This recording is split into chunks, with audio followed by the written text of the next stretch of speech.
Magandang araw, welcome sa channel ni Child of God. Ngayon, ibahagi ko sa inyo ang aking kaalaman sa karunungang lihim.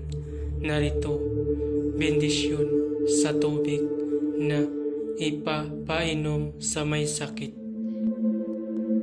Kung bago ka pa lamang napadpad sa channel ko, huwag kalimutan mag-subscribe and click the bell icon para laging update sa mga bagong video. Salamat po. Pamilin, mahalin at pagkaingatan ang bawat ibinabahagi ko sa YouTube channel na ito. Ang kapangyarihan na kapaloob dito ay lubang maiwaga. Gamitin lamang sa kabutihan at pagganap ng kalooban ng Diyos. Maginhuwaran at laging isa puso't isip ang 7 layunin.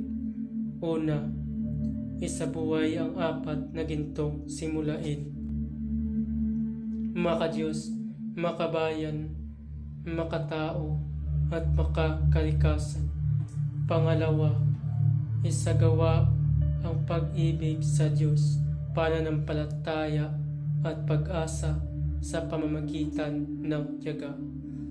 Pangatlo, isakatuparan ang kabutihan, katuwiran, kalinisan, katotohanan, kadalisayan, kaliwanagan at kababaan ng kalooban.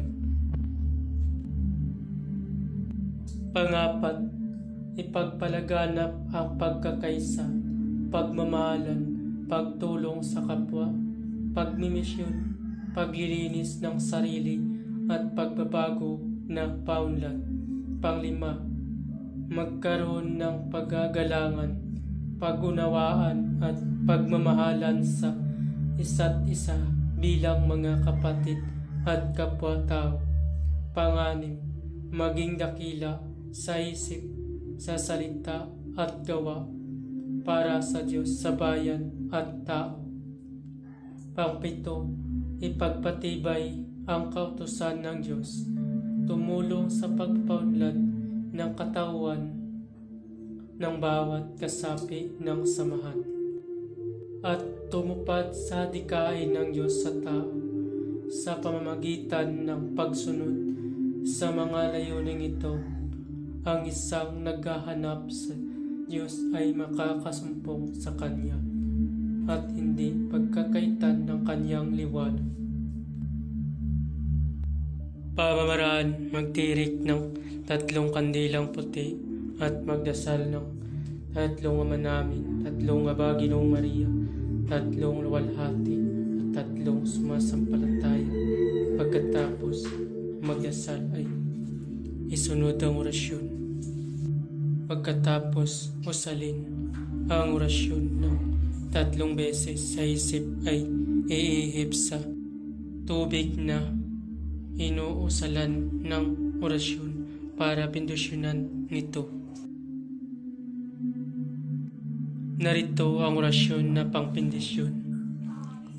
Purgum, bibiraut, bitit, sak, mortem, mitus, uppum, pox, pok, hum. Purgum, bibiraut, bitit, sak, mortem, mitus, uppum, pox, pok, hum.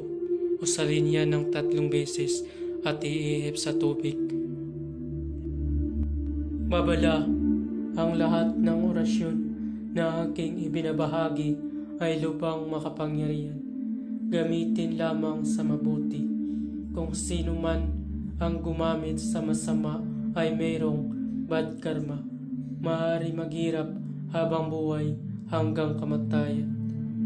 Bago matapos ang video ito, huwag kalimutan pindutin ang subscribe button and click the bell icon para laging update sa mga bagong video na ina-upload ko. Maraming salamat.